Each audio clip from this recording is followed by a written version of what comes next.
responded. Oh, there he is. Hi, Tyler. Okay. All right. Well, welcome to the regular meeting of San Rafael's Bicycle and Pedestrian Advisory Committee. It's Wednesday, August 4th at 6 p.m. August 4th, 2021. As most of us know, Lauren Davini is traffic engineer for the Department of Public Works, and she's also the San Rafael's liaison to the BPAC. So Lauren, will you call the roll? Member Allison, Member Bergman, Here. Member Haggerty, Present. Member Mooney, Here. Chair Powers, Here. Member Solomon, Here. Alternate Member Coyne, Youth Member Nielsen. Here. Excellent. I got to get through my little blurb. This meeting is being held virtually, and viewers are welcome to provide public comment online or by telephone at 669-900-9128, and the meeting ID is 865-2507-8241# and password 071169. If you're watching the meeting and wish to provide public comment, please select the participant's icon and select raise hand. If you are participating by telephone and wish to provide public comment, please press *9 when the chair opens the public comment period. When it is your time to speak, you will hear a notification that you have been unmuted, and press *6 to unmute yourself. You will have 2 minutes to speak. If you are submitting public comment to be read aloud into the record via the chat function, please write public comment in caps, introduce yourself, and write in your comment. And there's a character limit, so please submit your comment in groups. Great. Okay, thank you everyone for being here, both the participants of the committee, but also our attendees from the public. We'll start with the agenda item number 2, which is approval of the meeting minutes. Hopefully everybody on the committee had an opportunity to read those. Are there any questions or suggestions for the minutes from the BPAC committee? Okay. I move that the meeting minutes be approved. Thank you, Kevin. I think we will first open it to public comment. Okay. Lauren, are there any attendees that would like to comment on the minutes? None yet. I'll give folks a few more seconds.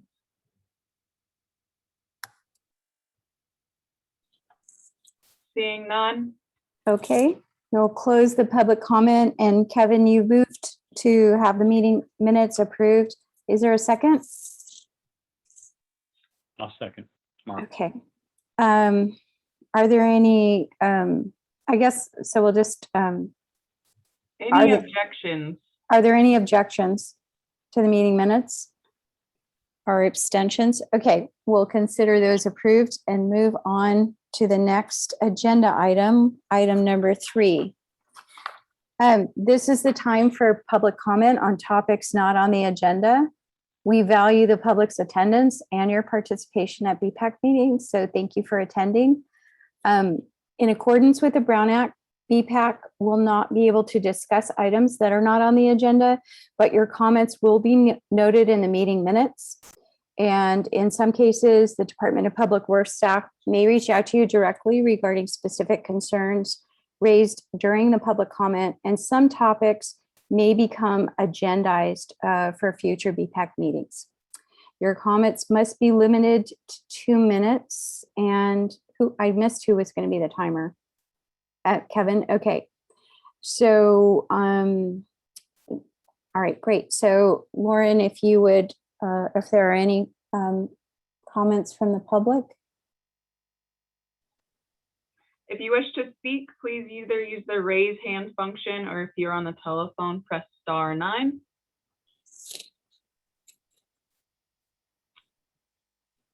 Give folks 10 more seconds.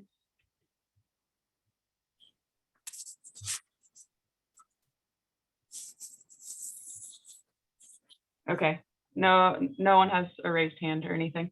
Okay, so we'll close the public comment and we'll move on to agenda item number 4. The BPAC currently has 2 ad hoc committees, a North-South Greenway Committee and a Vision Zero ad hoc committee. And so they will report on their progress. And Phil, I was wondering if you would start with a report on the North-South Greenway Committee. Sure, I'd be happy to. The goal of my report in our committee is just to keep track of things that are going on with the North-South Greenway, both in San Rafael and elsewhere in Marin and Sonoma. And I'm happy to report that we've had some big movement in the last couple of months, and the news is basically all good. So first and foremost is a huge win with a quick start grant to fully fund the construction of the McGinnis Parkway to Smith Ranch Road connection. So that's the direct connection from like basically the Civic Center all the way to McGinnis Park at Smith Ranch Road, you know, where Lucas Valley Road, it kind of changes names in there. This grant like means it's done and it's happening and there's nothing for us to do but celebrate. I think as far as I know, the timeline for construction is to be determined. It's being held up by a few little things, but it's like, but it's happening. So that's great. The second good news to report is good progress that's made on the Puerto Suelo Hill connection that we've discussed either last time we sent a letter in or 2 meetings ago, we sent a letter into Mayor Kate. It's being rebranded now as the San Rafael connection by MCBC and by Patrick Seidler and whoever decides these things. But as you recall, Mayor Kate really spoke up after receiving our letter, like the day after she received our letter at the Smart Board. And she really pushed for this project to happen. And so they have funded a feasibility study and they got a consultant company evidently named Zune, and it's in motion. So in terms of the committee, I think there's nothing for us to do at this point except for waiting for the consultant's work to finish. And then I'm sure we'll be able to look at it, but that is good news. So that leaves in San Rafael, in our section of the North-South Greenway, that means what's really missing is the final piece from 2nd to Mission Street. Since our last meeting, the downtown precise plan was finalized and released, and it really emphasizes the need to complete the 2nd to Mission section, and hopefully this will be addressed as part of relocating the transit center. It seems to me that it's a priority for everyone involved and that we will be hearing about this as time goes on. Outside of San Rafael, a few things are happening. Sonoma County also got a quick start grant for a section of the pathway through Petaluma. You know, it doesn't really apply to our work as the San Rafael BPAC, but it's in the pile of good news generally with the North-South Greenway as it gets closer and closer to completion. Along those same lines, SMART has agreed to fund the studies to get all the remaining segments of the North-South Greenway in Marin to shovel-ready status. So at that point, it should be easier to apply for and get grants. And then finally, construction is ongoing on the bike path over Corte Madera Creek. It has a slightly delayed completion date, but it's all moving along nicely. That's the bike path that was really narrow, going over Corte Madera Creek, like from the ferry, basically, from the area of the ferry and continuing down south. So that's all my update. Would like to publicly acknowledge the help of Warren Wells of MCBC and Patrick Seidler at TAM. Warren helped me, and I know Patrick was, I think, in touch with Anne because she was involved too. But that's what we have. All good news. So that's great work by everyone who's been doing that. So what we'll do is just, we'll ask if there's any questions from the BPAC members, and then we'll give the public an opportunity to comment after we've had both reports. Does anybody have any questions for Phil? Okay, great. We'll move on to our next ad hoc committee report, which Barry is on Vision Zero. And Barry, will you report? Sure. So our committee was me, Kate, Kevin, and also Lauren and Rifat participated. So it's kind of our initial effort to follow up on the bicycle pedestrian master plan, which called for the adoption of a Vision Zero policy. And so we all know that the city has a relatively high rate of bicycle pedestrian collisions, and I think everyone agrees that Vision Zero and what it stands for is something to aspire to. And then at the same time, we don't want to be just adopting a policy so that everyone can be self-congratulatory and feel good about adopting a policy. We want it to be something that actually amounts to something and results in some positive action.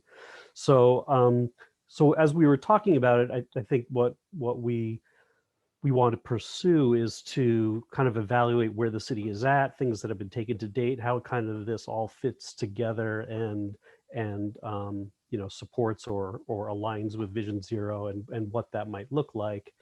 And then to also just get a sense of what some other communities have done with their Vision Zero policies, what has that included, and what we might learn from that. So so it's just kind of an initial step, and we're going to be following up on that pretty soon. Barry, this is Kevin. Can you, for those people who don't know what Vision Zero is, can you give a quick overview?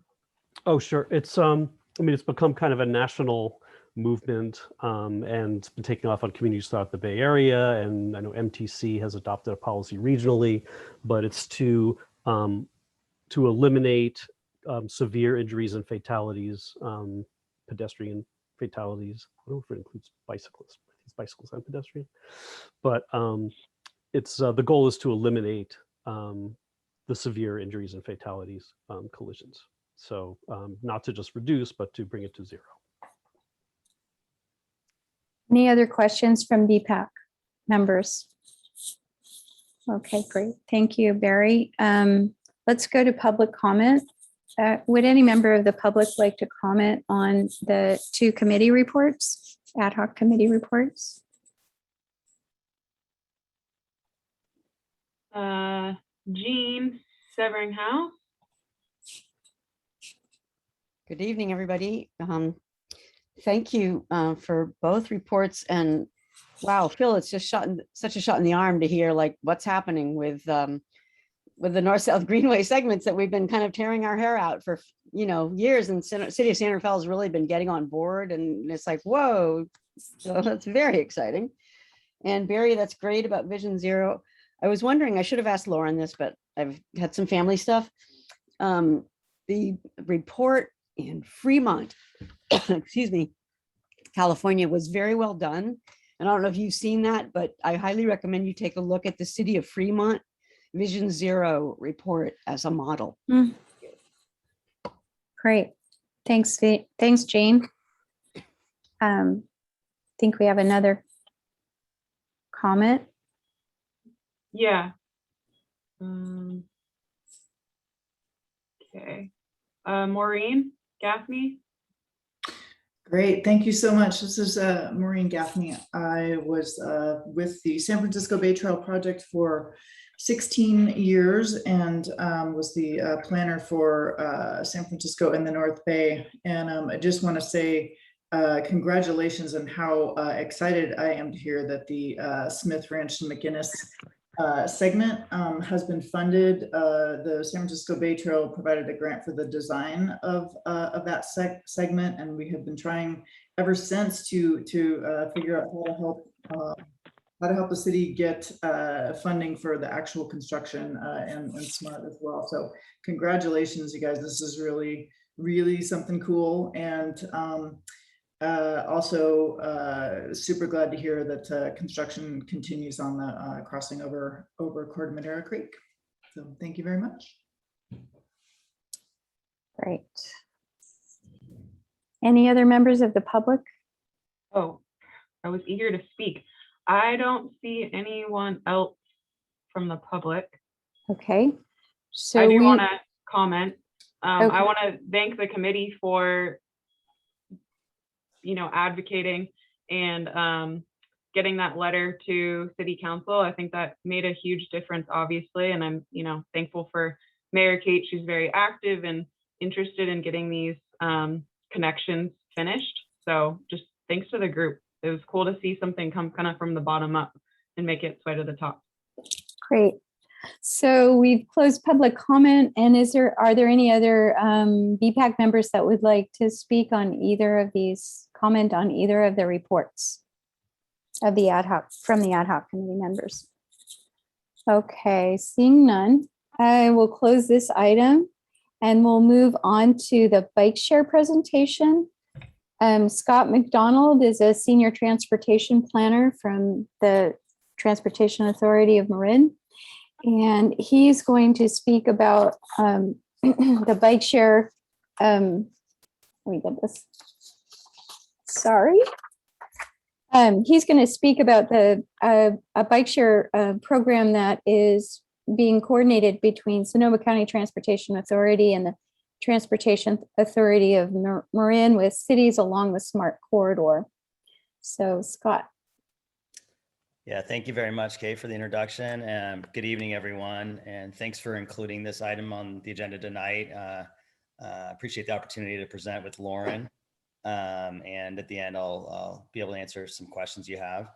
So I'm going to pull this up and let me see. Just be one moment. It says the host disabled participant screen sharing. So was that going to be Lauren? Pulled up by Lauren. Try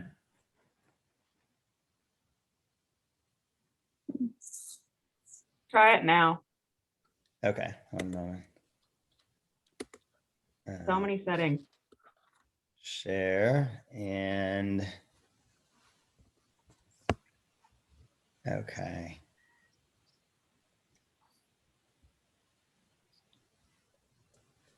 Okay, so how is We can see your screen and it's in, there you go. Now you're in presentation mode. This is good. wonderful.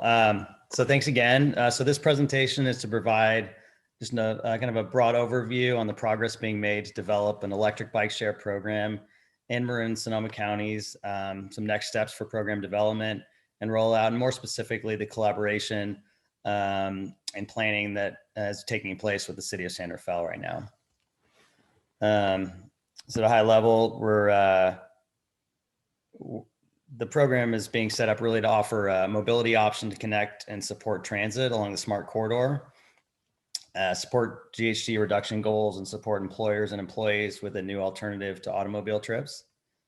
It's being overseen, as mentioned previously, by TAM and our counterpart, the Sonoma County Transportation Authority, with 300 electric bikes to start in 7 cities along the SMART corridor, which were included in our grant and may expand based on a demand analysis through future phases. It's funded through an $826,000 grant provided by the Metropolitan Transportation Commission. So we contracted with a company called Bolt Mobility as the program operator to plan and operate a hub-based model with modular sets of parking locations where bikes can be located through an app, although it can also be linked to Clipper cards for people to tag on and off if they choose using Clipper. Pricing is being looked at currently, but the program will have a pay-as-you-go option, monthly and annual memberships, and significantly discounted memberships for those who are eligible to receive government assistance through an equity program. So we think that the pricing should be fairly approachable. The bikes are pedal assist e-bikes, which have a small electric motor in the front hub, basket, integrated locks. Some cool features include a spot on the basket for you to place a coffee cup. It's a nice looking bike overall with pretty rugged tires. The range for the electric bikes is about 22 miles for each bike, and charge time is 6 to 8 hours.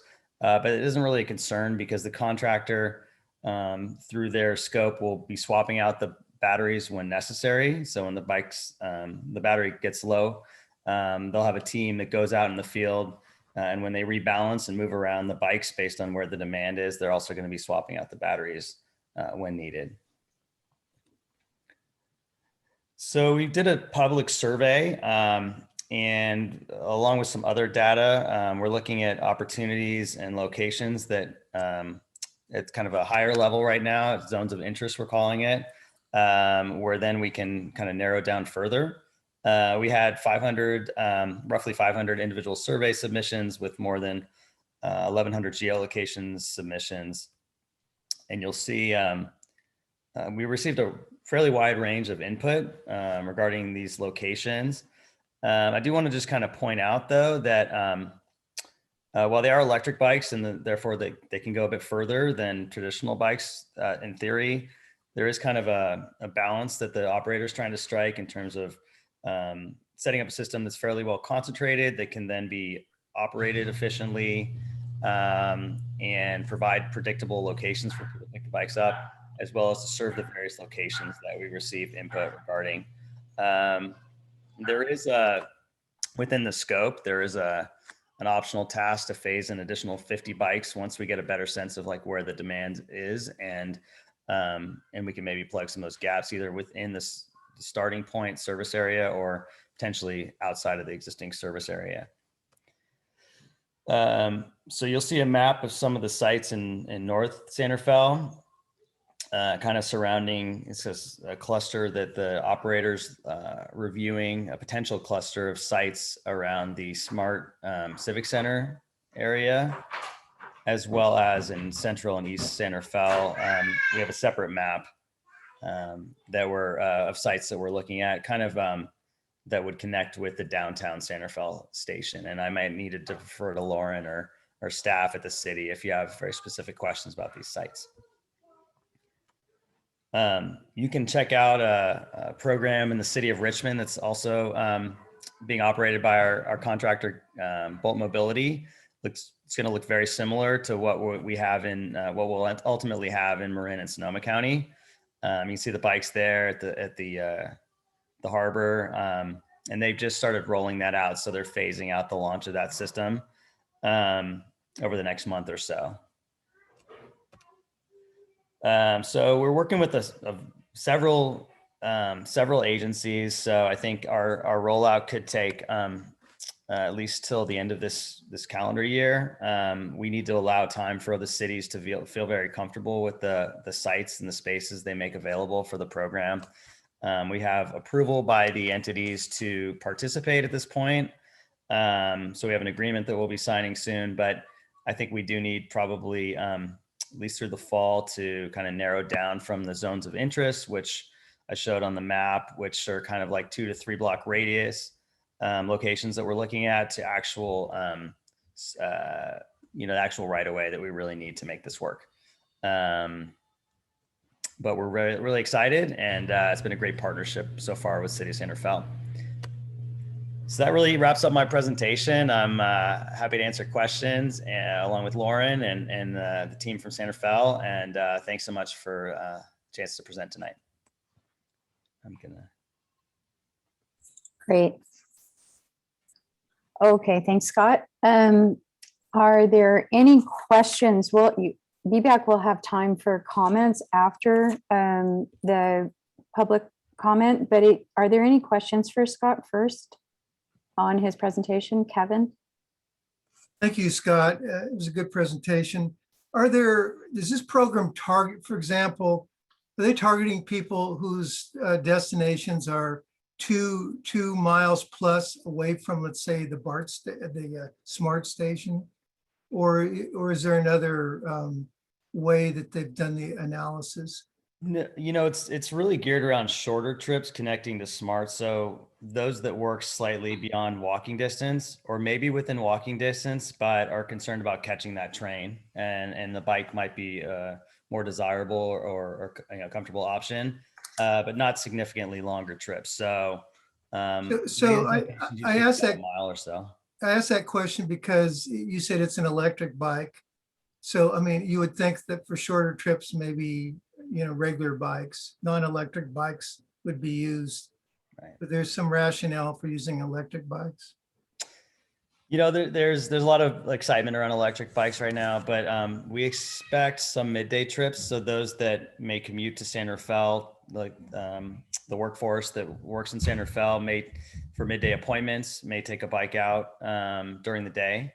Maybe, for example, somebody who lives in Petaluma and commutes to San Rafael might drive to the train, and then maybe they can walk their last mile to get to work, but then during the day, they'll appreciate having the bike as an option to get to appointments or lunch, so they're, Yeah, we looked at various options. A lot of the companies that are proposing systems now are using electric bikes.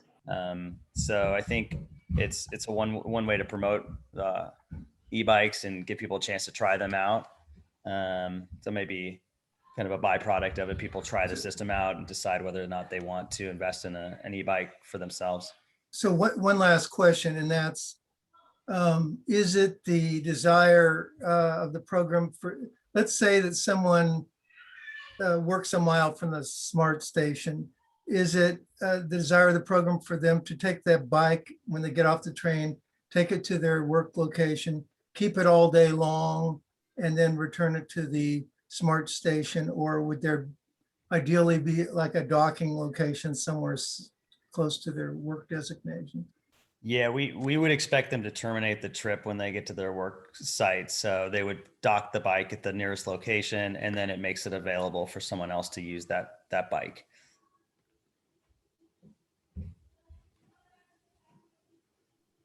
Any other questions from the BPAC members? Barry? Yeah, thanks, Scott.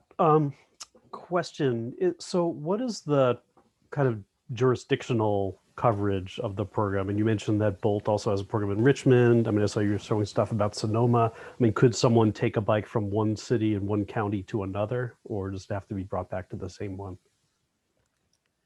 Yeah, well, certainly within our service area. So the Marin Sonoma program will have a service area that is really, it'll be around the smart corridor from Santa Rosa all the way down to Larkspur. We're still having discussions about how this might interface with the City of Richmond program. While they think it may be that people occasionally take the bikes all the way from Richmond to Marin or even Sonoma, I suppose. And they're preparing for that possibility. The way I think operationally that would be very challenging to encourage that. So there will be distinct service areas, one in the City of Richmond and one in the Marin and Sonoma area. Okay, thanks. Phil? Did you have a question? Yeah, I had a question about the parking hub, the stations that you had. You showed the photo of the beautiful one in the harbor in Richmond, which looked off the street in a park or something. And we went through the slides pretty quickly. But for example, the Central San Rafael had one, that looked maybe over by Trader Joe's, and looked one by Dominican and one by the community center. And all those could have some sort of off-street, scenic docking like that harbor photo. But then there were a number of them that looked to be either on 4th Street or right by the smart station or transit center right in there. Are you envisioning taking a parking spot on the sidewalk? I'm just curious how that's sort of going to fit in and fit with other bike parking that we have throughout, especially downtown San Rafael. Same thing applies for those North Marin ones too. I think I might defer to Lauren for that question, if you don't mind, Lauren. Oh, okay. Yeah, so the reason that the pictures were shared and there's not exact locations provided is because we've identified 1,000, like circles that are about 1,000 foot in that radius. And we would put a bike share station somewhere within that circle. For 4th Street, we're probably looking at taking an on-street parking space, and we know that will involve dealing with Chamber of Commerce, Business Improvement District, and we'll have those conversations soon. They do know that this program is coming, and we'll talk about, we'll have to work with the businesses wherever this station lands, in front of whatever storefront. So those, there will be a lot of outreach that goes on with those kind of locations. Great. Anybody else? Mark? Yeah. Scott, thanks. That was great. Appreciate it. Kind of excited by it too. A couple simple questions. The survey that you used, that was used to sort of set this up in the locations, how was that solicited? Was that advertised somewhere, or did you have a mailing list of some type? Yeah, so we have a working group, so representatives from each of the agencies that are participating with us. We basically disseminated it through their channels. So within the city staff did outreach, and then we did some additional outreach at kind of the countywide level. So I think we got a better response than we even anticipated. So we were pretty pleased overall. But we're using that data along with other data, like including daytime population density data. I mentioned on the operational side, they have kind of a formula for how they feel like they can set these up, kind of in the areas that are kind of fairly off the corridor where we got some input. I think they had to consider, whether they could really serve. But for the most part, most of the input was around the 101 corridor. And so we're looking at, data we input from the cities, as well as the public, as well as kind of the population figures and densities as well.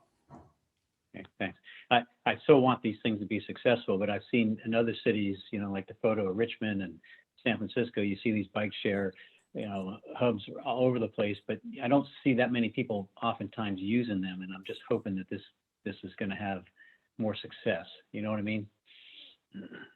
Absolutely. Yeah, we're trying to plan a system that we think can be as successful as possible. Thanks. Any other Kate. questions? Sure. Tyler, did you have any questions? I guess, can I just confirm? So you do think people could still technically go from Marin to Richmond? Like, you just want to encourage it, is what I'm getting? I mean, we don't anticipate that will be encouraged if somebody, but we have talked with the contractor. In fact, they were looking at setting up a site maybe at the foot of the bridge, just in case somebody, invariably, I mean, they think it will happen at some point at least.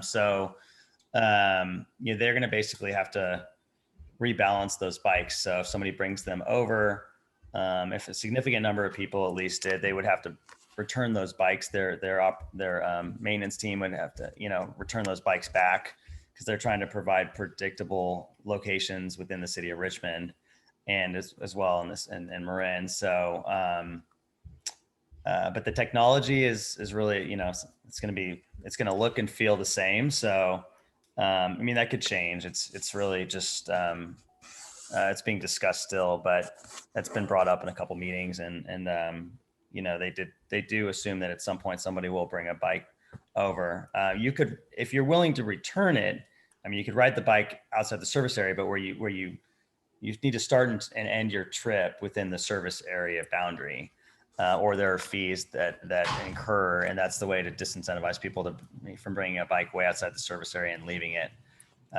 So a lot of these discussions are still happening, but they've operated several systems, and they feel pretty comfortable that people will get a sense of how it works and use it properly over time. Great. I had just a couple of questions.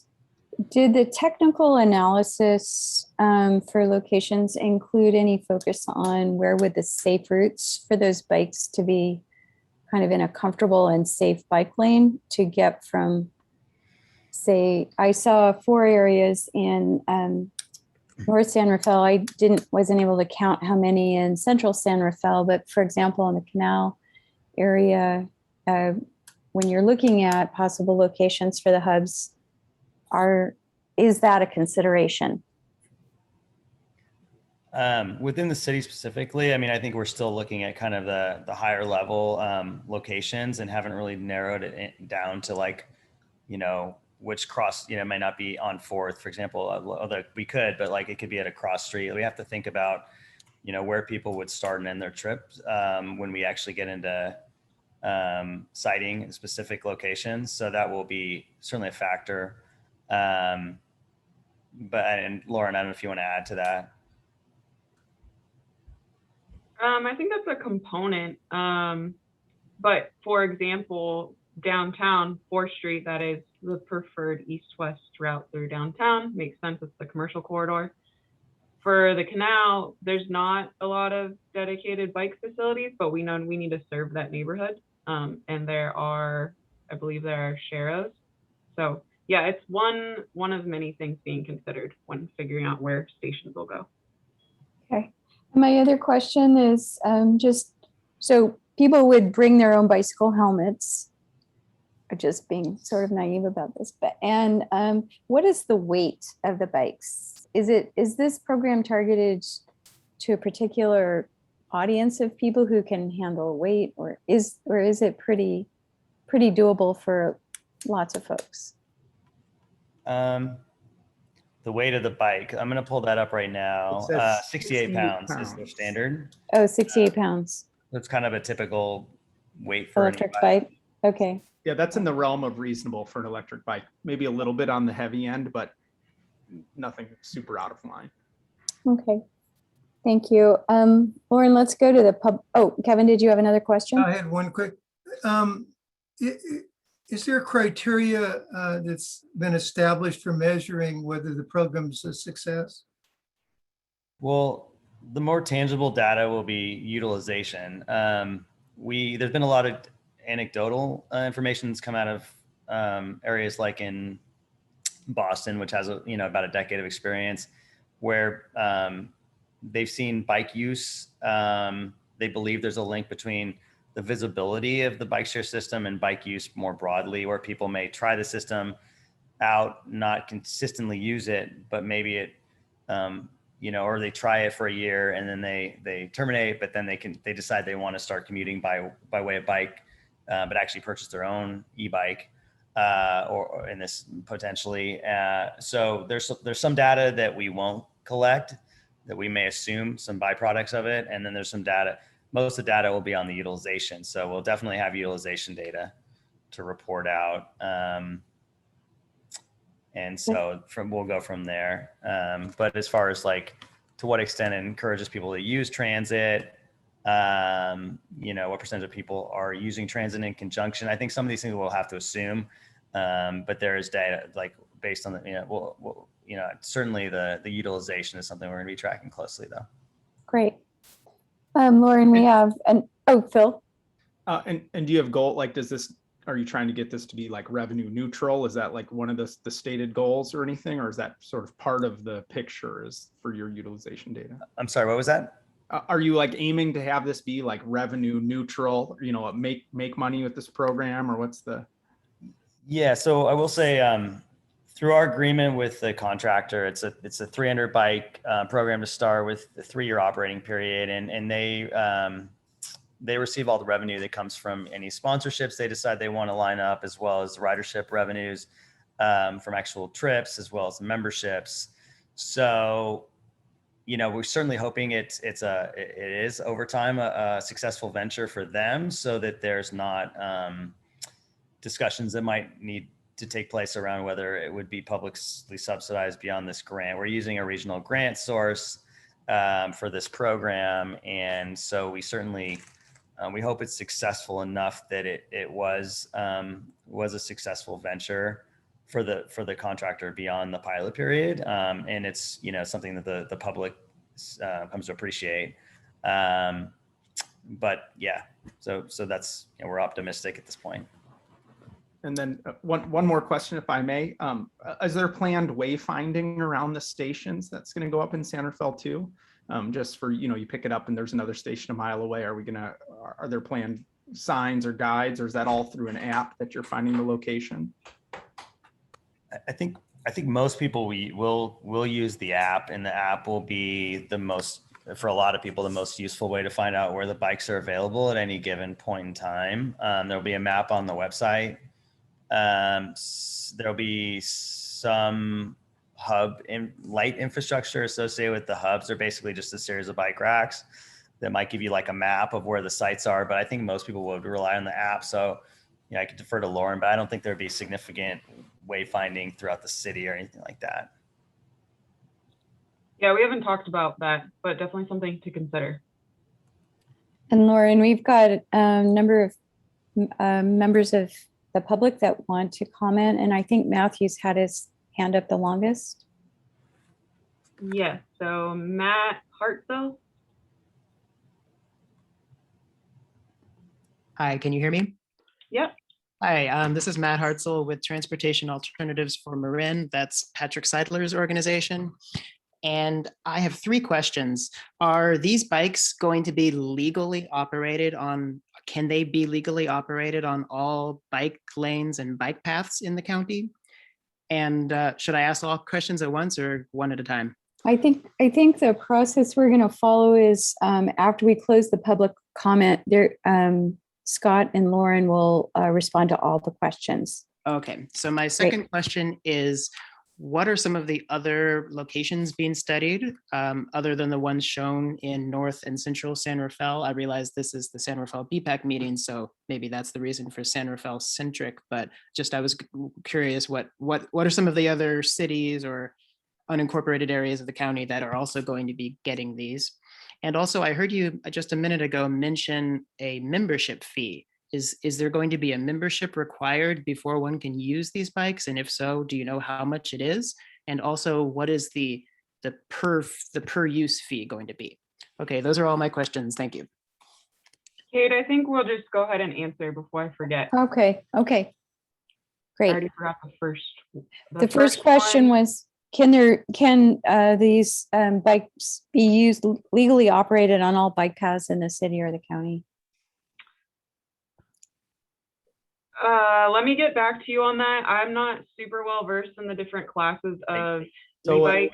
the I can sheet answer here that. says it has a maximum speed of 20 miles an hour, which means it would be a class 1 if it's pedal assist, class 2 if it's throttle assist, and that is legal on all of the bike paths in the county. Class 3, which goes to 28 miles an hour, is the one that is restricted on some bike paths. Thanks, Phil. The second question was where else this will be operated. These are all the cities and towns that are along the SMART corridor, all the way up from Santa Rosa down to Larkspur. So that includes Roanoke Park, Novato, Petaluma, and a few other cities in between. And then SMART is also involved because we anticipate having stations right next to the SMART station. And then the third question, can someone remind me what the third question was? It's about the membership and if a membership fee is required, how that works. I'll defer to Scott on that one. Yes, but we're still discussing the pricing. I think it's not set in stone, but there is pricing associated with the City of Richmond system. And if it's not exactly the same, it will be very similar in structure. It may be completely aligned with the City of Richmond pricing, where you do membership. They're depending on the membership, the trip fees or grace periods before you'd incur a trip fee might vary. But we haven't quite announced the pricing. But I would say if you do have a chance to take a look at the City of Richmond system, that pricing structure will give you a sense of what it would look like. Okay, thanks, Matt. Next comment. Dave Rose. Hey there. Awesome stuff. I guess you can hear me. Well, a couple thoughts. One, I've definitely used the bike sharing program in San Francisco and probably even in the East Bay. So loved it, loved the e-bikes and the regular bikes. So can see how it can really help get around downtown and elsewhere throughout the corridor. And then the question about helmets, for folks that I've known that have used the bike sharing programs in those cities, people bring helmets with them when they go out of the house. My wife did that when she would commute. We'd commute via ferry to San Francisco, and then she'd hop on a bike to get to her office, and she'd bring a helmet with her. Super common. And anyway, so a couple of questions. How does this program differ or relate to Bay Wheels, which is the bike sharing program that's in the rest of the Bay Area? And I guess the follow-on question to that, why, if it's separate, why are we separate? And I have a second. Well, why don't you ask all your questions, Dave, and then we'll, yeah.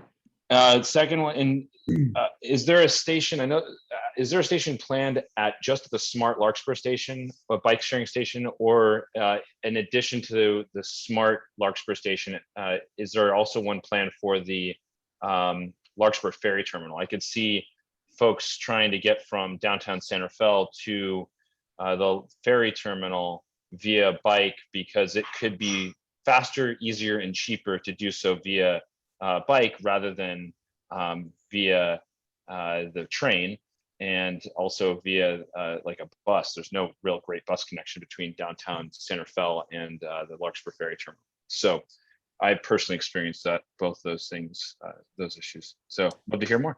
Thank you. Scott, so there were two questions, one about how this program relates to the Bay Wheels program, and if it is separate, why is it separate? Sure. So actually, the Metropolitan Transportation Commission received a lot of interest from a lot of the cities and counties throughout the Bay Area that were observing that system and were interested in potentially pursuing bike share within their respective areas. So the MTC actually set aside some funds, particularly for expanding and testing bike share in more suburban locations throughout the Bay Area. So we were successful in receiving a grant for that purpose. So there's a distinct amount of funding that they set aside for both testing and expanding bike share in areas that are more suburban. And you know, I think that Lyft, which now owns that, I believe they own the Bay Area bike share system. There was expansion going on in the East Bay last year or two with the pandemic. I don't believe that they were necessarily pursuing setting up bike share in other areas, just because of all, you know, the so much taking place with that rollout. You know, both propose a really good system. You can see it in Richmond, and they've been a great contractor to work with so far. So, you know, there are people that may use it to connect to the ferry. Your other question had to do with that. We do anticipate bike sharing at and around the ferry, as well as Larkspur Smart Station. But there may be people that use it in Marin and then use a separate system and when they get to San Francisco. Okay, thank you. Next, a question, Lauren? Maureen Gaffney. Hi, everyone. Maureen Gaffney. I am the acting executive director for the Marin County Bicycle Coalition. And that's just while Terrell Kulaway is out on some family leave. She will be back. And Warren Wells is on vacation for a couple of days, and he will be back as well. Just wanted to say I love bike share. This is great, really great to see it coming along the whole smart corridor. It's been a long time coming. Congratulations, it's looking great. And I'm not sure how to frame this comment, just that around the idea of, you know, using the Richmond Santa Fe Bridge.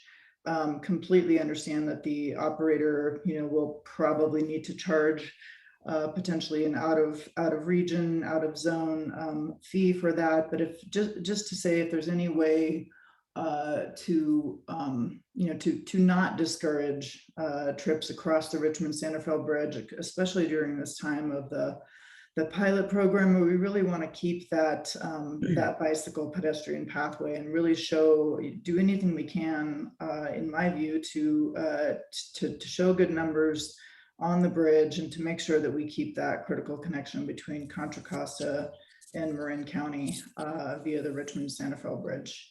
And one thing, and this is sort of just a global comment, it seems to me that these bike share programs that are popping up all over the place that are you know, really great and really useful. I think they do. Another thing that happens is they shine a light on some of the gaps in bicycle and pedestrian infrastructure, because as someone asked just a few minutes ago about you know, where they're located and whether the you know, bike lanes and bike paths are, you know, a consideration, or what the, you know, the infrastructure is. And that's a really important question, because you know, we're bringing these great bike share programs to these places, and a lot of times it's like, oh, but it's actually not really safe to ride in that location. So it's just again, just a global comment that that I think it does shine a light on our infrastructure in some of these places.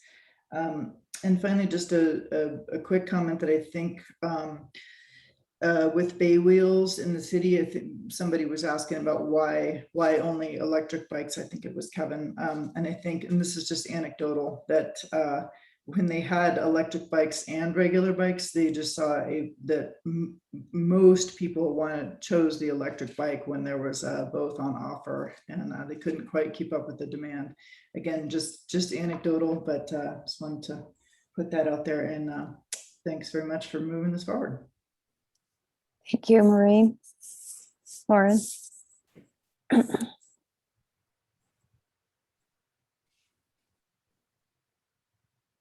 Jean? Thanks. Yeah, great conversation from everybody. Thank you. And I had two related questions. And one is, I was wondering, I couldn't remember the survey very well, but what did people say on the survey, how they wanted to use the bikes or where they want? I remember the where part, but did they talk about what they wanted to use them for at all? Maybe they don't know because it's so new, but I was wondering, that was one question.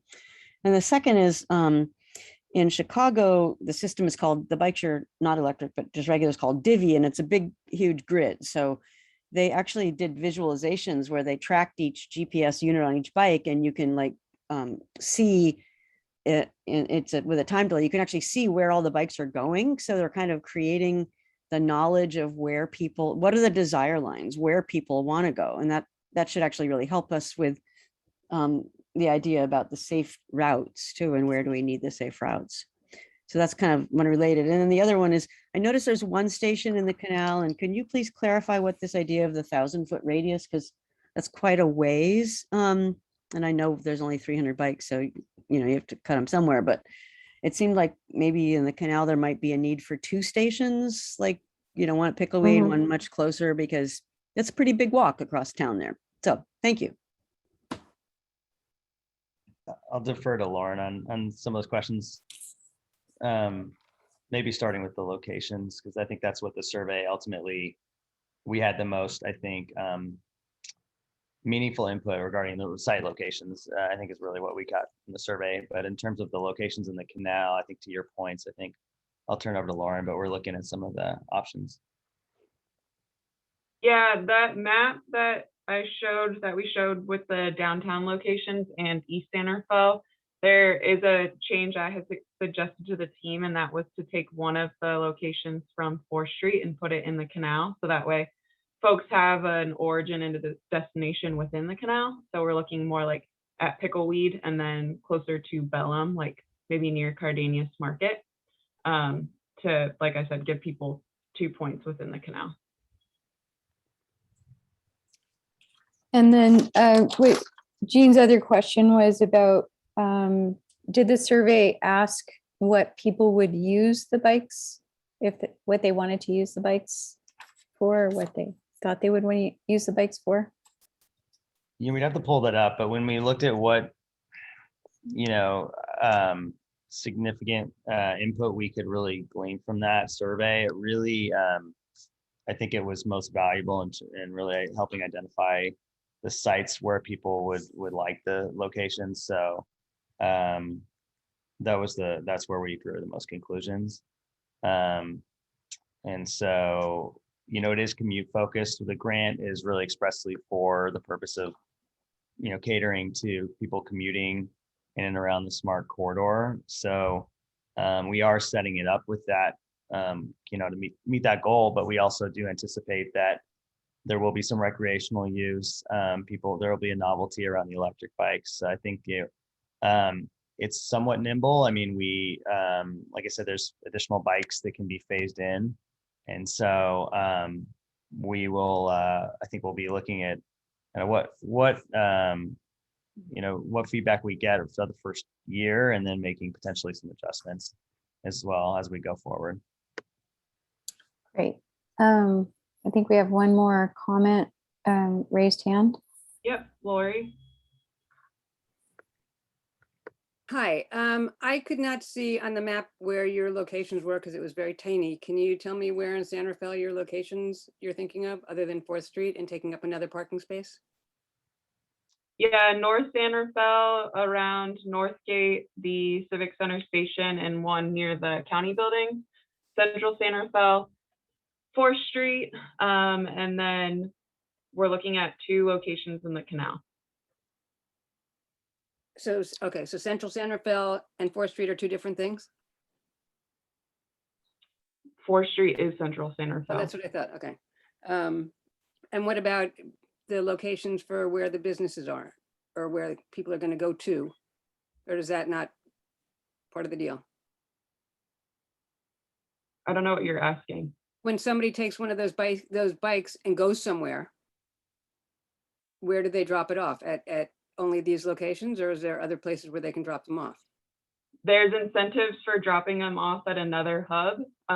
You can drop them off at just a bike rack, but I forget if there's a fee or not, Scott. I think that pricing is still being figured out. Yeah, there's usually, typically what they do is there's an out of hub fee, which is minor if it's parked, let's say right next to the hub, but then there's a much more significant fee if it's out of the service area. Like if someone was to leave a bike in Fairfax or West Marin, there would be a much larger fee than if you left the bike outside of one of the hubs, but very close by. So that's something that we're still working out. Okay, great. And then just Matt had one more comment that's in the chat, and he said, just to confirm, the bikes will only go to smart cities in this program, so not Corte Madera, Mill Valley, Tiburon, or Sausalito. Is that true? It's in the initial phase there. We're not planning a system in those additional jurisdictions for the initial phase of this system, but there's potential for expansion to those locations in the future. Okay. Thank you. So we'll close public comment. Are there any comments from BPAC members at this point? Any additional comments or questions? I'll wait for anybody else. I had a question, Scott. If it's 22 miles for range, I'm not clear on whether or not Petaluma and Sonoma County are part of the service area, and how that would. I'm not sure about them. I know that on my the electric car that we lease, it says it's a certain range, but it depends on how you drive it, and also the terrain and a lot of other things, and how it's recharging or not recharging. So I was just wondering if Richmond is even doable in terms of range. That's an excellent question. And I just had a separate meeting with the contractor just to talk about how this would work. But basically, when you access a bike, it's fairly apparent how much range is left. And when the bikes get down to, say, 25% battery remaining, they take them out of the network to have someone go out and swap out the battery. But whether or not, I'm hoping that the ranges that are discussed with us are in fact the range you receive in our service area with our topography. But that's a really good question. It's something that I think we'll have to discuss with them to kind of confirm kind of more realistically and how they perform in our type of terrain, just with slightly different topography than you might find in some of their cities that they operate. But that's the specs that they've shared with us so far, and that's typically what their bikes offer. When we actually launch, things could change slightly, but that's the specs that they've shared with us at this point in time. Great. Phil, did you have a comment? Yeah, I've got the spec sheet up here, and if it is indeed I ride electric bikes all the time. If it's indeed a 350 watt hour battery in there, it would maybe make it to Richmond and back. It would certainly make it to Richmond. And I'd say sort of maybe make it there and back with a 350 watt hour battery. Okay. Any other comments from BPAC? Just point out there's a couple of comments in chat, but we're going to close this item. But first, we need a motion and a second to receive this informational report. I don't, Okay, I thought it said that on the agenda, but no. if it does, I'm sorry. No, I don't think you need to Okay. make a motion to accept the report. The next Okay. item does require an action, and that is the Parks and Rec Master Plan. Okay. Scott, thanks a lot for your great report. And Thank I you, think, Scott. and we're going to move on to the next agenda item, Thank you. which is item number 6, which is the Parks and Rec Master Plan, which is being presented by the Director of Library and Recreation, Susan Andrade Wax. And this item is basically the City of San Rafael is beginning a comprehensive Parks and Recreation master planning process. There's a 15-person steering committee, and a person from BPAC will represent BPAC's interests. So we'll have one person and a alternate. Susan, are you ready? I am ready, but I think you covered it. Oh, sorry. No, I was going to say that's great. First of all, I'd like to thank you for inviting me here tonight. My name is Susan Andrade Wax. I'm the Library and Recreation Director for the City of San Rafael. I wanted to give you a little bit of background on a Park and Recreation Master Plan. If you haven't heard of them before, you obviously have been probably very much involved in the general plan that was just adopted. The Park and Recreation Master Plan really speaks to the Park and Recreation element part of the general plan. It supports it.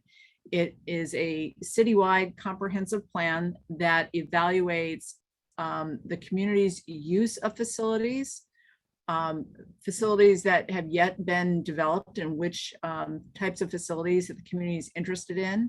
It also evaluates programs, and specifically the scope of work that we are looking at this time will also take a look at our facilities as far as ADA compliance. So it's a pretty big project. It's about a year in the process from beginning to end. And the beginning part obviously is very heavy on staff time. Once a consultant is chosen, staff works with the consultant to gather a lot of aligned documents and supporting information to make sure they are well versed. There's analysis of the facilities that is done. And then the community engagement portion really kicks off. And we foresee that happening after the first of the year. What it will involve in is stakeholder meetings, focus groups, community workshops, as well as a community-wide survey. So it really is going to be far-reaching and elicits everyone's actual use of facilities and their desires as far as what they foresee they would need in the community. It also takes a look at the most recent census, and it projects out what the trends are in the profession and aligns it with the census and what the demographics kind of indicate that San Rafael will need in the next 10 to 20 years. So it's fantastic. And what's really nice about this, we just took this to the City Council on July 6th and asked them to approve the formation of the steering committee. And my recommendation was to include a member of the BPAC because of obviously its involvement in urban trails, so to speak.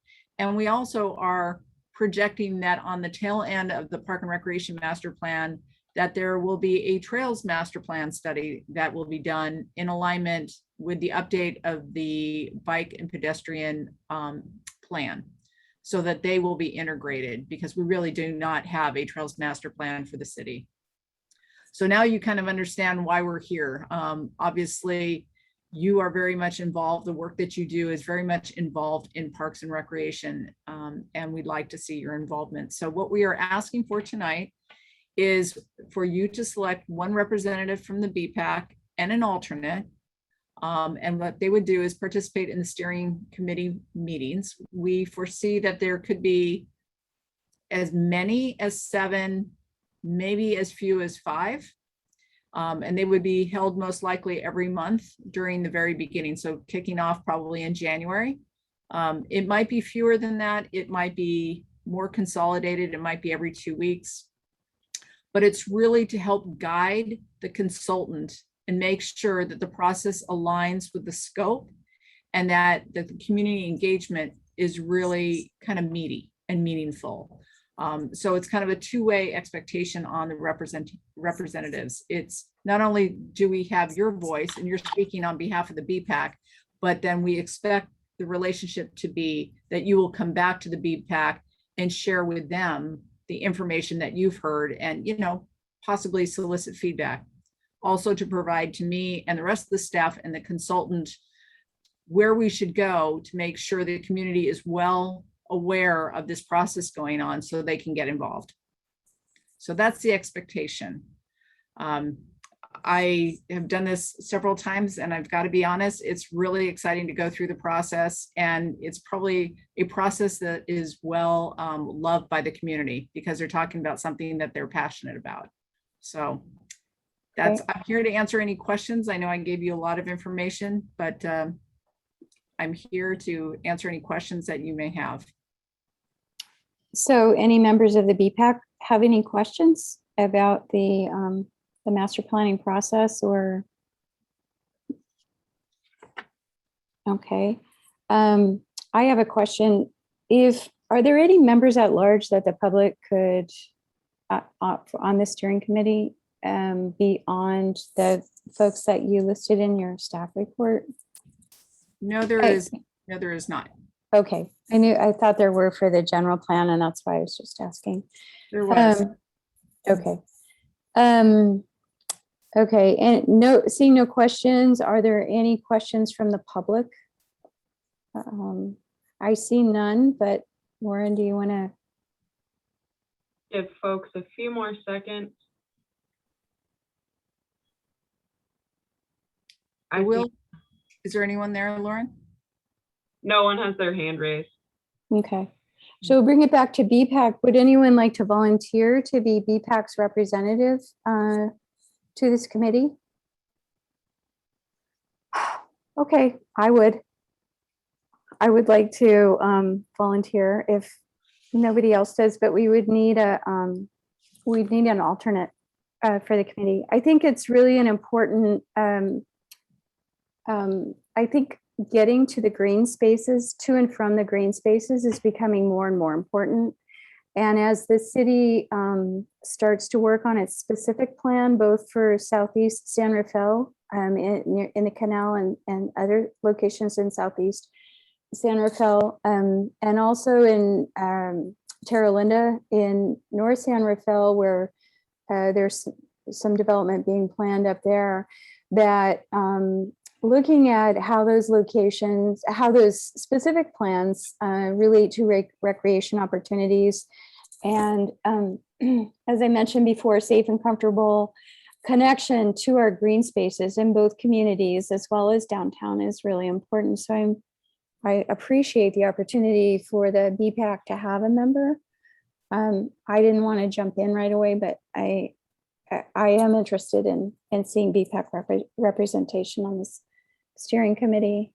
Is there anybody who would be willing to be an alternate? Tyler? I might be willing to be an alternate. I'm not sure going in with this coming year, my schedule, so I don't think I'll be able to attend all the meetings. So I think I might be able to be an alternate member. Perhaps. Okay. I would be willing to keep you up to date if I'm the committee member. So we need to have a nomination to vote for a possible representative and an alternate. I'd like to nominate Kate as the BPAC's rep and Tyler as the alternative. Do you have a second? Phil? Okay, great. Can I Okay, just say, is anyone opposed?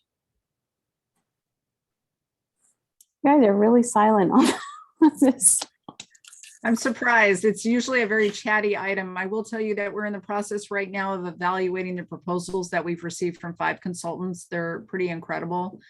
So we'll be spending the next month or so regarding the final selection of that consultant and negotiating what that fee will be. It's important for you to all know too that this is a pretty expensive adventure we're going on, but Measure A funds are funding the whole thing. And the reason why I've asked for BPAC to be involved, again, you will soon find out that as we go through the study, trails will be identified usually by most agencies as the #1 amenity, not only use, but what they want. And therefore, on the heels of this, we're going to be pursuing a trails master plan. So it's going to come back to you. And I really think it's important that you're involved in the front end. So as this thing starts rolling, you'll understand kind of the nexus behind why we're doing that. So I just want to thank everybody. It'll be very exciting. And again, the meetings have not been scheduled yet, and we will be reaching out to all the members to coordinate your schedules to find meetings that really work for you. Okay, great. Okay. Thank you, all. Susan. Thank you, Lauren. Okay, Lauren, should I have had public comment on that one? I don't see. You did have public comment and no one Okay. had hand raised. Okay, sorry. Okay, so we're moving on to agenda item number 7, which is the Grand Avenue cycle track. And we will have both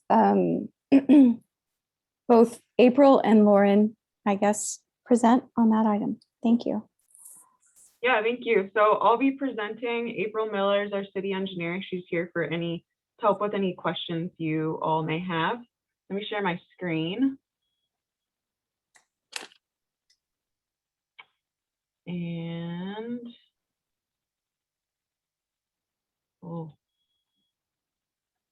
okay, can everyone see my screen? Yes. Excellent. I'm presenting the Grand Avenue cycle track tonight. Just a little bit of background. We've applied to 2 different grant sources for funding for this project. The project is located in the red rectangle that's Grand from 2nd up to 4th. And this image, it just illustrates how many things we have going on in this area and how important it is to have a multimodal connection through this area.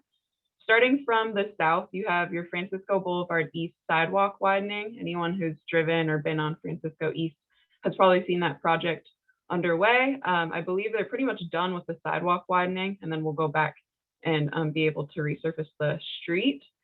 Moving north from there, we have the Grand Avenue Bike and Pedestrian Bridge that was completed in 2019. So we're chipping away, moving north. Up at 4th Street, that is the preferred east-west bike route through downtown. So we really want to get people up Grand and onto 4th. That way, if they go west, they can get to the commercial area. And if they go east, they can get to San Rafael High School. And then again, this is really close to the SMART train station and to the transit center. And it's a really important connection for our Canal neighborhood to Central San Rafael. Our Canal neighborhood is, many people are without cars, and they really rely on Francisco East and Grand to make their way to Central San Rafael. Some of the, as I just mentioned, the other active transportation projects in the area. Here's a picture from the Grand Avenue Pedestrian and Bike Bridge on the left, and then the Francisco East sidewalk widening on the right.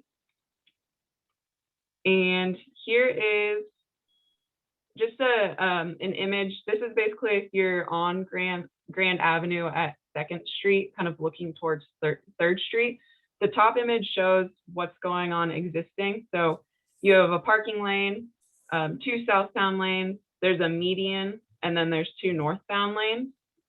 The northbound lane, the one closest to the curb, is about 20 feet wide. So there is actually, and the other lanes are wider than average as well. So there is extra space there that if we remove the median and shift everything to the left or to the west, we can make space for that 2-way cycle track and a buffer, and that also gives more protection to the sidewalk to the east. And then this is just another visual. Here's an existing street view picture. That median would go away. You'd have the 2-way cycle track kind of to the right of those cars. We're also considering eliminating this driveway. I do want to note that that gas station has 4 other driveways that folks can use to access that gas station. And then similar happenings, this is Grand Avenue at 3rd Street looking north. Basically everything's going to shift over a bit, and that'll make way for the 2-way cycle track on the right. And here's some project plans. These are still pretty early, and I apologize. We just couldn't get the red line fixed before the agenda packet was due. So you all get the rough draft. But this is Grand Avenue. 4th Street is the intersection to the left, and then it goes down to 3rd Street. And this shows the 2-way cycle track. It is going to go, we do need to remove the angled parking that's in front of this building on Grand Avenue. But it does get bikes and pedestrians up to 4th Street, which, like I said, if you wanted to go down towards downtown or up towards the high school, that'll get you there. And the last picture is Grand Avenue from 3rd Street to 2nd Street. And this just shows, again, everything, the travel lanes all shifted south. We're not losing any capacity with the travel lanes. We're retaining all that. It's just some parking spaces, and then we're looking at eliminating that driveway that's closest to this corner. That is my presentation. So with that, I'll open it up to questions. Okay, are there any questions from BPAC members? Lauren, Phil? could you walk us through just on your diagram, the intersection with 4th Street where the bike lane ends on the north end? I just want to understand what cyclists and pedestrians are expected to do at that intersection. Didn't quite get it. Let me share the PDF. So, sorry, hold on. Oh, boop.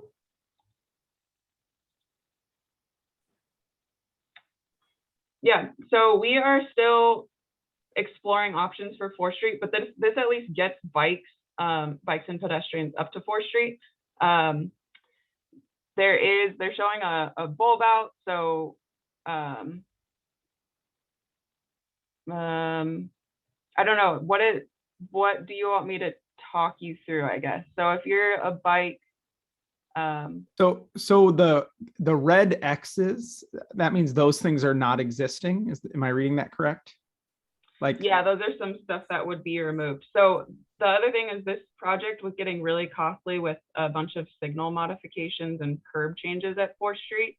And we really wanted to get people to 4th Street and look at different improvements at 4th Street to bring down the cost. So this is where we're at with, I guess, that draft.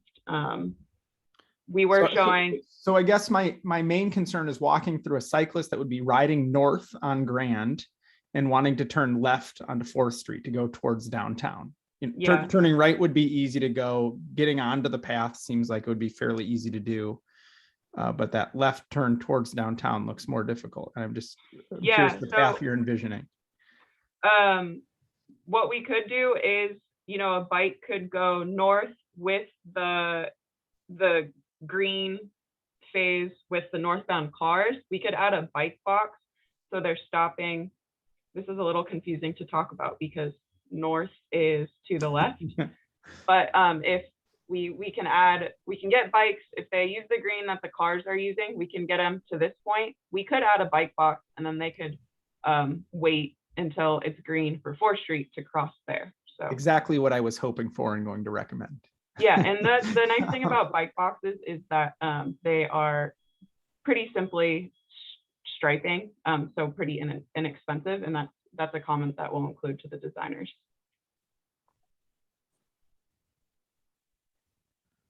Other questions?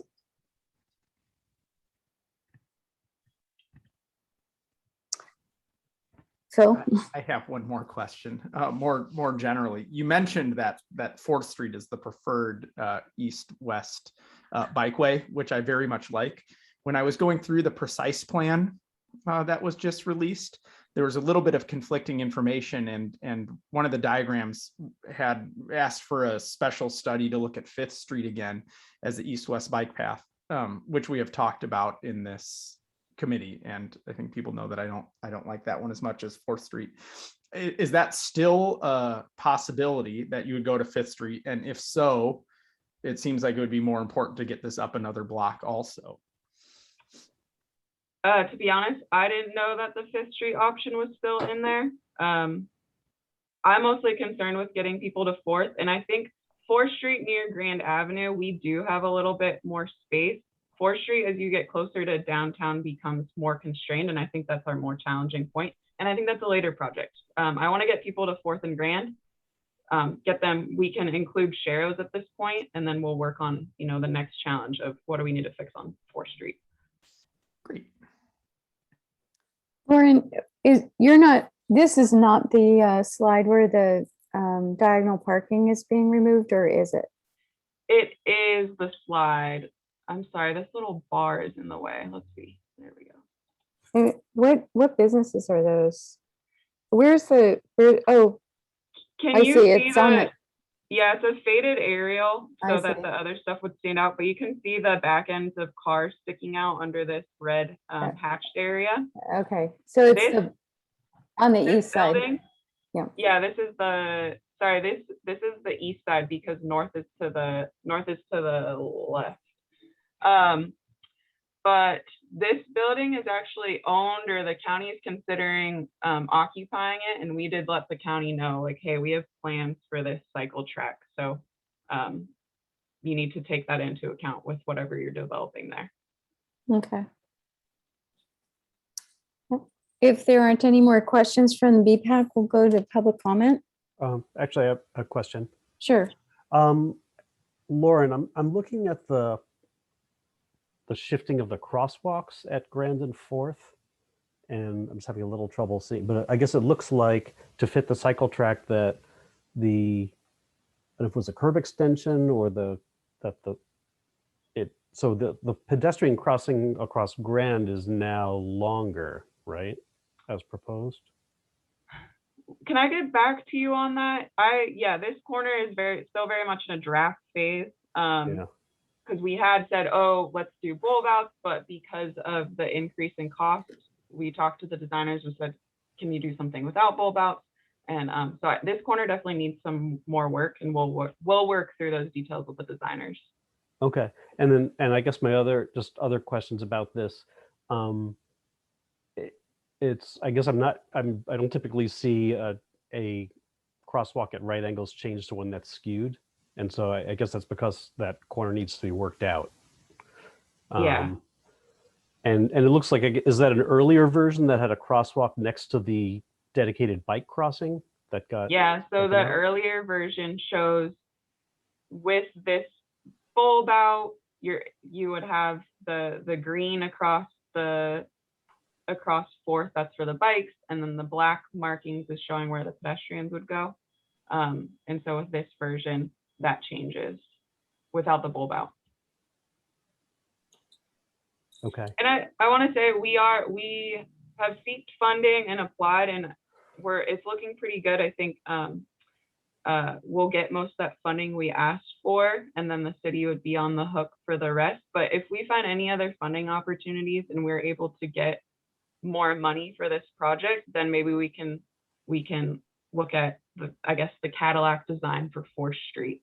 But I was really concerned with getting people across 2nd and 3rd, and wanted to make sure those connections were good, and then at the very least get people to the corner of 4th Street. I guess one more question. It's just I don't have the bike plan in front of me, so I'm just thinking. So we've got the bridge on Grand connecting up to 2nd, and then the cycle track coming up. But what do bicyclists do south of the bridge? And there's a wide sidewalk there. It's not really a place to be riding. Francisco's not great. Is there any? I don't believe there's any long-term plan for Francisco. Is there? No, so Francisco Boulevard East, the sidewalk widening project was an active transportation program grant. And We are just so pinched for space in that area. There is a center or two-way left turn lane down Francisco East, but that's pretty heavily utilized with the trucks doing deliveries to the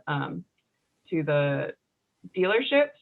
So there's nothing to give on Francisco East. They need the parking. And even without the parking, I think there was still not enough room to fit bike lanes on both sides. And so that's where we're at. I know it's not ideal, but it's a better situation than what's existing, or that what was existing is that like 4-foot sidewalk. I think they have about 8 feet now. Yeah. Okay. Thanks. Any other BPAC questions? Okay, let's move to public comment. We have 3 hands raised, and Jean has a comment in the chat.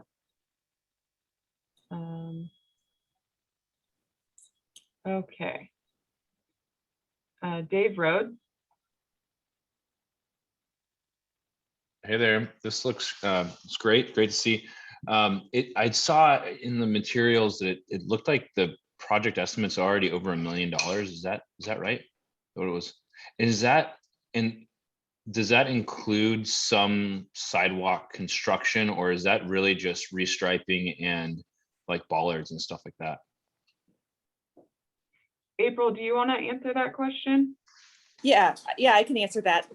Yeah, we actually, in order to fit the bike path between, actually the whole way, but our right of way goes all the way up to the gas station driveway between 2nd and 3rd Street. And so we were actually pushing the road and the bike path in towards the gas station building a little bit there. And also where there's diagonal parking, the sidewalk kind of meanders there. And so we're gonna straighten the sidewalk in that location also in order to be able to fit the bike path. So there is some concrete work, but it's all within our right of way. Yeah, no, okay, that's helpful. It's just mind-boggling to spend $1 million on a 2-block. It's really amazing. We got to figure out a way to do this stuff more effectively. I don't know how to do it, but I think that's a big problem. We all got to work on. Anyway, that's it. Thanks a lot. We're taking donations. Yeah, let's try it. I don't know. Awesome. Thanks. It's mind-boggling. Okay, Jean Severinghouse. I am so thrilled to see this project go forward because it's just such a huge missing piece. And I love the design you made that showed all of the desire lines that feed into here, because it's like when I try to do it, I actually ride my bike south on that sidewalk on the east side of the street. And it's really awkward, and there's all these things in the way, and the sight lines are really bad. But it's the only way you can get to that bridge into the canal. So anyway, it's great. I have a question, 2 questions. One is that Patrick Seidler had suggested that 4th and Grand be designed to have protected intersection. So protected all the way around. And I'm wondering if this design will allow for that when there's more money. That's question 1. And then question 2 is when you're going south on the cycle track from 4th and Grand, it's about going right on that picture. There's a driveway that comes out from behind that big building that used to be County Health, and it's really blind. And I don't know if it's the building itself or the bushes, but I've almost been hit by cars a couple of times that are kind of zooming out of that back parking lot. So can you please pay special attention to the sight lines for cars coming out of that parking lot across the cycle track between 4th and 3rd? Thank you. Lauren, can you bring that slide up just so we could see? Yeah, give me. Thank you. Yeah, and the county is, as Lauren mentioned, the county is redeveloping that property. And so we haven't seen their current design yet, but they're currently working on redeveloping in there. And I'm not sure if they're moving the driveways or not, but they're currently working on the initial design. It sounds like this was the driveway Gina was referring to, right behind the county building. So yeah, we can absolutely take a close look at that. I think it does help. There was a parking space also right here. So removing this parking will really help with sightlines, because this is nothing but colored pavement right here. Okay, great. Just in the chat, Lori was also asking if she could see the first few slides. Again, I can't remember what's on the first few slides. Let me share it. Sorry, sharing's a little clunky. Share. And also Jean put in a comment, maybe the county could close that drive as an alternative. So the first slide is the project location, and then the third one, slide 3, is the current crossing on the Grand Avenue Bridge and the sidewalk along East Francisco Boulevard that's being widened. And then I guess the third one is the proposed lane changes. So on the east side of Grand Avenue, you would put the greenway, or the cycle track, I'm sorry, on the east side of that street. So hopefully that answered those questions. And I think Maureen has a question has her hand raised. I can't monitor that with sharing my screen. April, Okay. Can I get your help with this?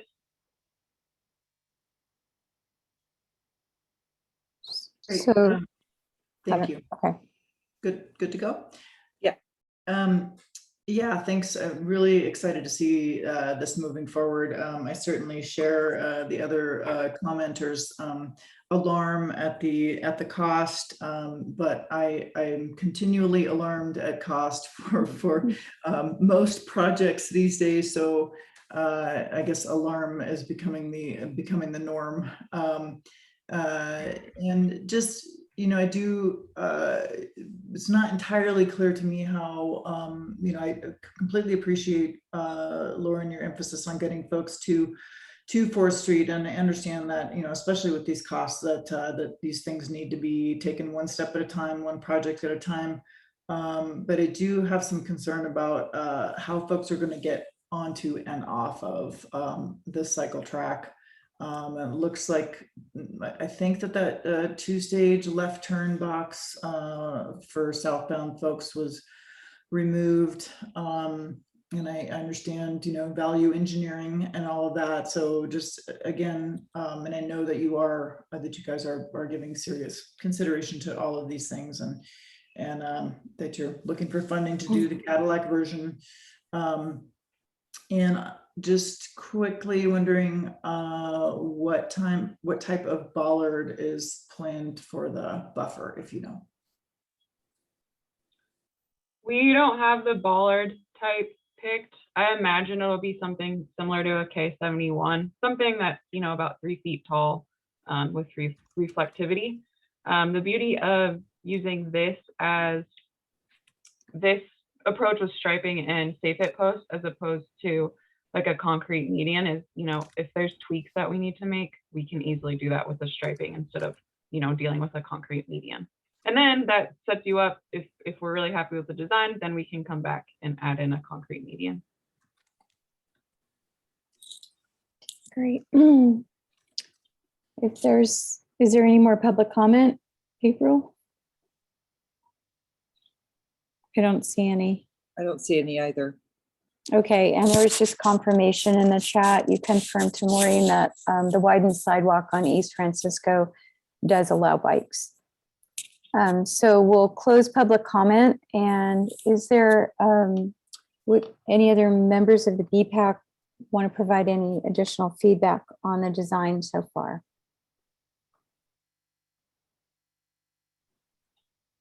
Kevin? What kind of public outreach, other than the BPAC, are you planning to make on this?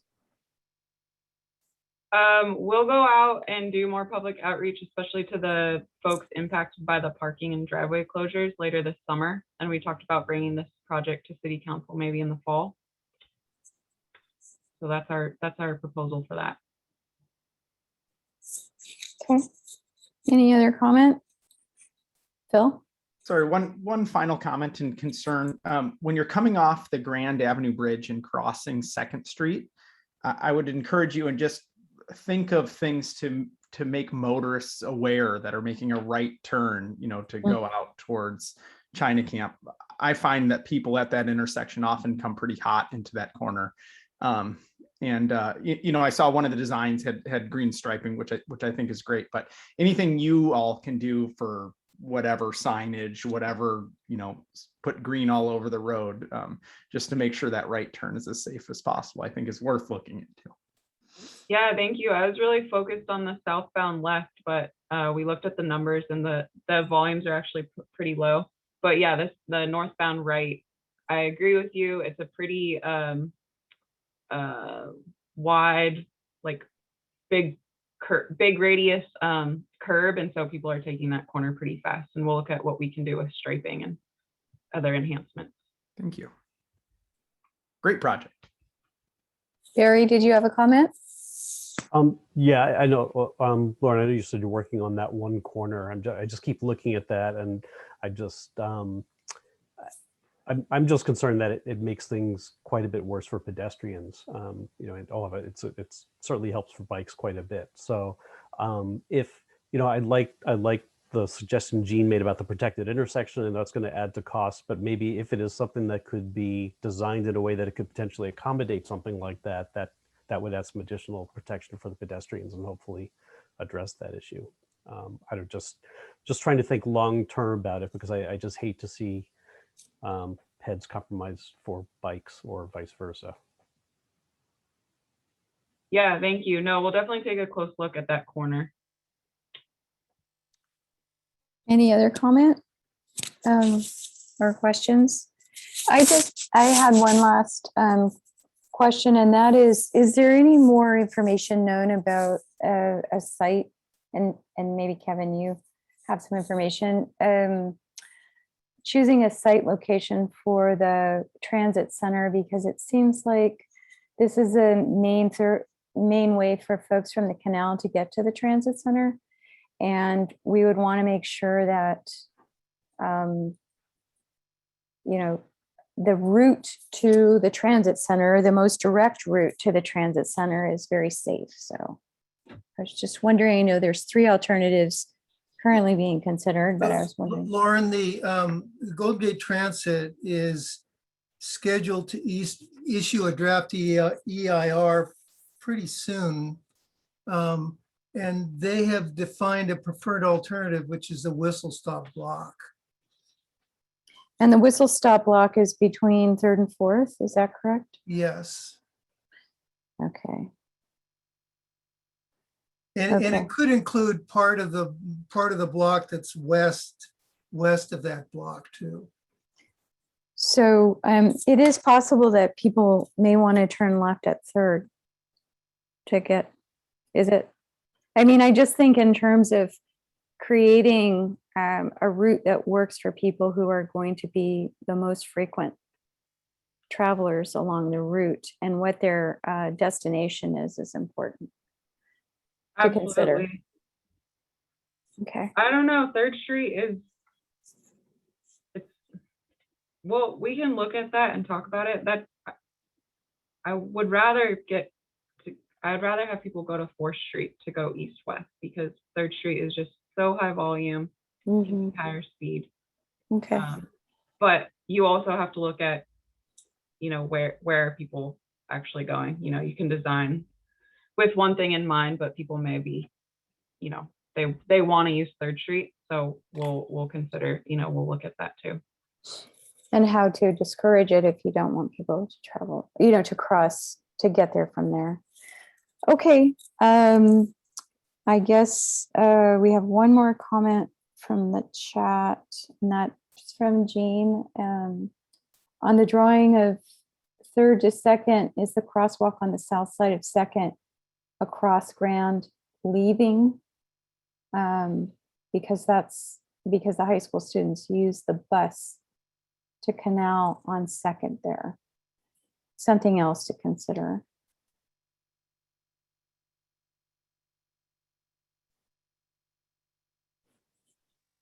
Is she asking for clarification? Well, she's asking if yes, she's asking for clarification. Is the crosswalk on the south side of Second across Grand leaving because the high school students use the bus? Oh, like, is it being eliminated? Yeah. The crosswalk on the south side of Grand. Sorry.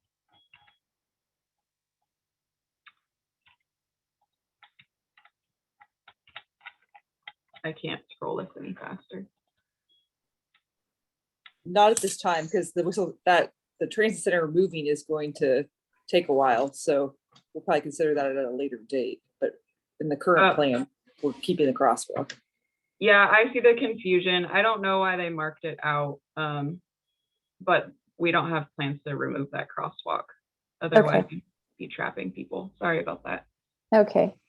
Okay, with no further comments, we'll close the item 7 and move to item 8, which is any possible future agenda items from BPAC members. Is there anything you'd like to see on the agenda? The next meeting is scheduled for October, the first Wednesday in October.